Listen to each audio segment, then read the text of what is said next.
Welcome back to my channel. This is part 2 of the ownership experience of the Triumph Tiger 800. Today we'll be speaking with Sherman on how thirsty the Triumph is, as well as how expensive is it to maintain her on a periodic basis.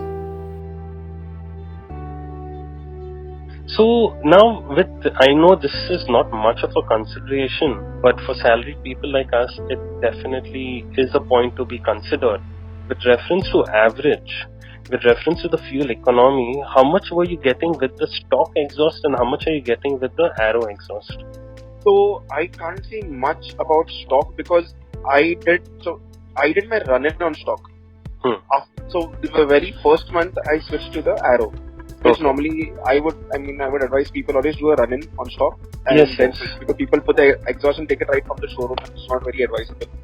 So on the stock, though I was in run-in, right, so not too much speeds and this and that, I got somewhere around 24 odd. But very weirdly, after I put the Aero, in gunning it like a buntai, I've got it as low as 16.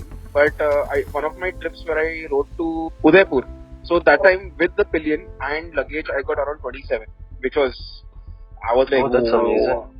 Yeah, I was like, okay, that is wow. But then on an average, 23 to 25 is what the bike gives me currently on a highway. The fuel economy of 27 that you got for the long trip, I'm obviously considering there were hardly any stop-go traffic in the process. No stop-go traffic, and it was a little sunny in the afternoon, and wife was asking me to go so around 80, 90, between 80 to 110. Yeah, but still, 25, 27, big deal. No, usually 24, 25 is what I get. So you can achieve an average of 27 on a free flow exhaust if you ride it sensibly. Obviously subject to absolutely no traffic. Yeah, but this is not exact. It's only the end can. I've not changed the complete system. It still has the cat con and all that. Okay, so there is a certain amount of back pressure as well. It's just not absolutely free. No. Okay, so that's good. Now the main thing of owning a superbike, it's not only about owning it, it's about maintaining it, and you shouldn't feel like, oh shit, my kilometers are up, now I have to break the bank to service the bike. So I know you've been speaking a lot and you have high regards regarding Triumph's after sale service as well as after sale cost efficiency. So could you put some light on that? So, my first superbike, and I was kind of worried what would be the expenditure and all. That's why I said, let me keep my EMI low. So, tomorrow, even if it is on the higher side, I will wo dhakka nahi lagna chahiye, right? So, but I was pretty surprised by the service cost, and hats off to the guys in Mumbai. There's a guy with the service manager called Atul Kawat. Very, very nice guy. At least with me, back then, 4 years back, a young kid who's about to get married and just bought a new bike, he never forced me into unnecessary expenditure. As a matter of fact, he always restrained me from it. So I can say my first service, which is approximately same across the brands if I speak to people, was around 6,800. That is the 1 month run-in period. Okay. First year... 6,800 is your overall price for how many kilometers was the first run-in? I did 1,100 kilometers. Okay, so the first run-in is 1,000 kilometers. Yeah, between 800 to 1,000 or 1 month. Okay. So I told him I'm just going for a trip, so I covered an extra 100 kilometers. And they were finally just going, no problem. So 6,800 was the service bill, the run-in service. I think that also counted the labor cost because they put the Aero exhaust. So though the Aero was free, I had to pay for the labor swap and the remap and all that. So I think probably the 6,800 also counted that. Okay. So I would assume it would be around 5,000 or so. Yeah, 5,800 or 5,900, something like that, because I think the only remapping they don't charge that much. And then the first year service was 8,200. Okay, what got replaced in that? So I replaced rear brake pads. Considering I was riding a Duke, I was a bit heavy on because Duke is very light, right? You just tap the brakes and it stops. Yes. So just I was still getting used to it. So my brakes wore off pretty fast.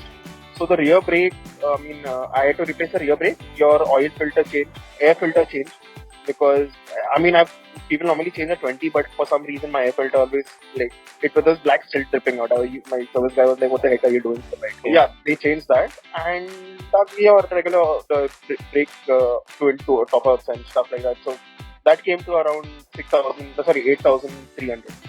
Okay. Which I was like, एक साल बाद, which is pretty fine, 1 year and this was around 11,000 kilometers. No, it is still cheaper than the BMW GS 310 service cost, because all over the net it's showing around 10,000 rupees is what BMW charges for a 310cc bike. So actually your bike is, if I'm not mistaken, is as economical or even more economical than a BMW GS 310 to be serviced. And with reference to your brake pad, how expensive was that? So 3,200 or something. Okay. So I'm assuming if a person like me rides it sensibly, the brake pad would not have to be replaced in 1 year. So if you remove 3,000, I would say for an average person who has ridden a superbike and will be riding this bike later on, his average cost would be around 5,000 rupees on for the first year at least, excluding the brake pad. On an average, I would say consider between 7 to 9,000. 7 to 9,000 rupees is what I have asked people, between 7 to 9,000, or you can 7 to 10,000, not more than 10. 95% people I've met, their service bill is between 7,500 to 9,000. And this is irrespective of the first service, second, third, fourth, fifth, because if I'm not mistaken, like the third service, there are few chain parts that need to be replaced, mandatory, and that kind of hikes the bill up, right? Pardon? I didn't get you. In the sense, with reference to superbikes, there are certain services like the third service or the fourth service where there are parts that need to be replaced, and that's when certain services, the price, service center price kind of hikes up. Yeah, so service cost price hikes up. So Triumph has this thing wherein every 2 years or every 20,000 kilometers, they change a lot of things. I mean, they completely strip down the bike, throttle body is cleaned, the head is sealed back again, the forks are cleaned. So yes, there's a lot of work that goes on. The bike has to be left for at least 2 to 3 days. So that's when the bill goes up. So it's around 20 to 25,000. But this is every 2 years. 20 to 25,000 every 2 years. Okay. Yeah. But after that, I can guarantee you the bike feels brand new. Like it feels smoother because everything is cleaned, right? All the carbon particles and all that are removed. So it feels smoother than a brand new bike. Oh, that's amazing. Then yeah, like I said, 20 to 25. So my first year was around 8,300. The second year one was 22,000. Second year was 22,000. Okay. Yeah. And third year again was 7,200. And fourth year now again it was 24 odd. Okay. So this is what I've paid throughout the time. And brake pads, it's pretty nice. These are Nissans, so they're not as good as the new Tiger which has Brembos. But I mean, saved my life a couple of times, so they're decently good. Not that great, but good. Okay. But they're pretty decently cheap. Like for example, the whole set you would get for around 8,300. Okay. Front and rear together, which is surprisingly quite less.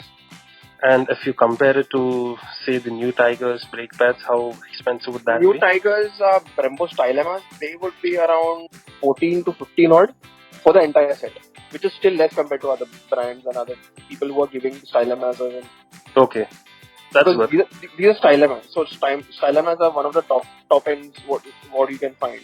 So imagine there are similar kind of brakes that you have on the Rocket. So if it can stop a Rocket, stopping a Tiger is no brainer. That's good.